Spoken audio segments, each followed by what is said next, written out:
don't know where I specifically learned to be my own advocate, probably just through osmosis and trying to see what's worked, what hasn't worked.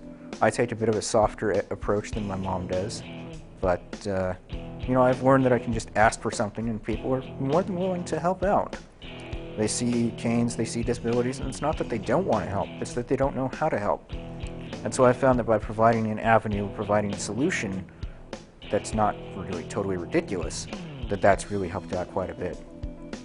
Going to Washington, D.C., I thought, I am one person. How am I going to make big changes as one person?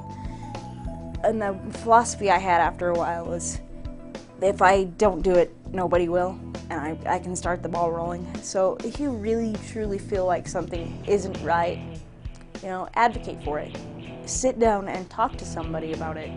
And maybe, you'll just get a loophole where you can actually voice it just like I'm sitting here now. Point that you have to find out what your problem is, or what you struggle with, and then you have to find the easiest solution.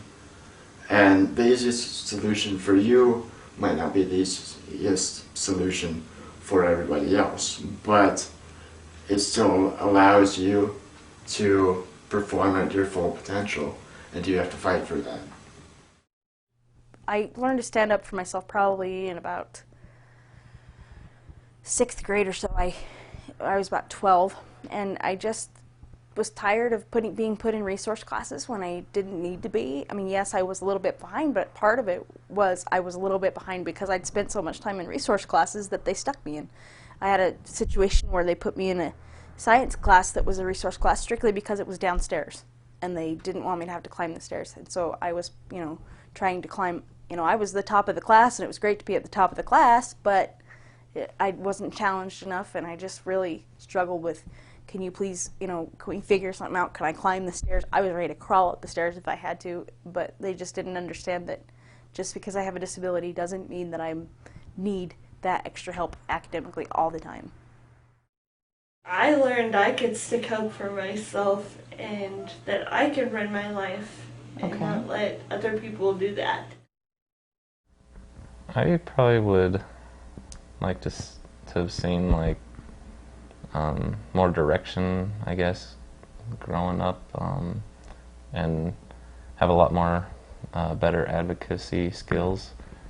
It's hard a lot of times when you have protective parents. They want to do everything for you, which in return that kind of hinders your success in that area of advocating for yourself and being able to tell someone what you want. You know what you want usually, but you're usually kind of timid to tell them and fight for what you need. How I transitioned from my mom taking care of the situation for me is I was present during every meeting, so I watched her kind of ask for things and be professional about it and adult about it, but still passionate. And so I learned a lot from her, but then at the same time I learned that I'm still a person, and so I need to stand up for my own rights. I learned that it means more coming from me than it does from my mother, because I can sit there and have a sad session with my mom, but if I'm the one that needs to express what I need. Right after I graduated from college, truly, 2 hours after graduation was over, I was up in a store in Seattle on my scooter in the shoe department, and a guy looked at my father and said, "What does he want?" And I looked at him and said, "I want whatever it was." And he goes to the back and gets the shoes and comes back and says, "I couldn't find what he wanted, so therefore here's something else." And I just told the guy I wasn't going to buy from him and walked away. And I think the biggest lesson is you got to be proactive, have to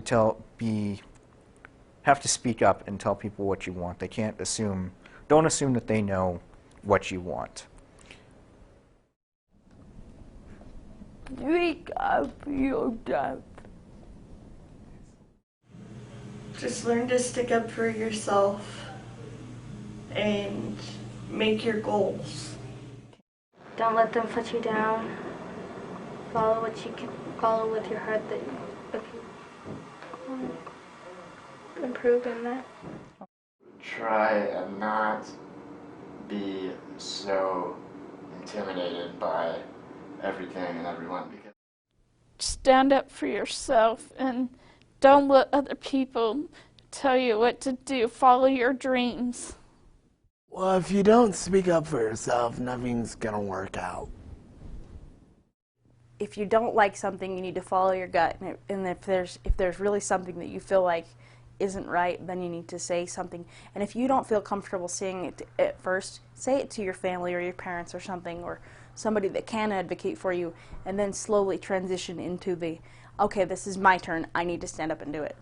Because when I was younger, I would say something to my mom, and then she would go and say something, and then I would learn from her on what she said. So kind of get a mentor on how to handle things and what kind of things can, so you can be taken seriously.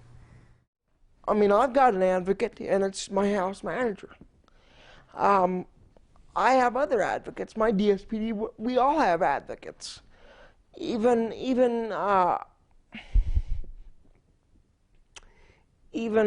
other people that I don't even know probably have advocates. I can't think of a person that doesn't.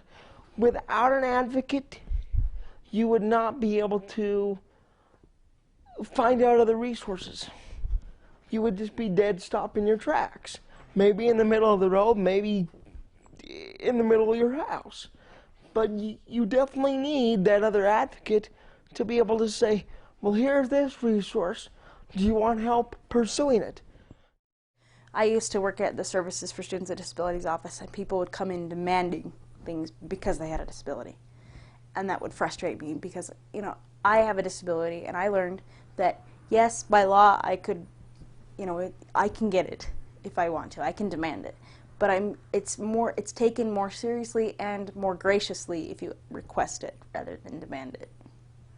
So. Get comfortable talking, being a self-advocate, speaking for your needs in a kind and I guess assertive way. And then also to learn how to be social, meet people, make friends, and get comfortable doing that. It gets easier the more you practice. If you can meet people, talk to people, and advocate for yourself, then you've made a big step. And like Chris was saying earlier, have fun. Plan something in your life that makes life worth living. You can't be afraid to speak up, because if you are, you won't enjoy your life. And it's up to you to make it out to be what you want. You can't let other people define your life for you.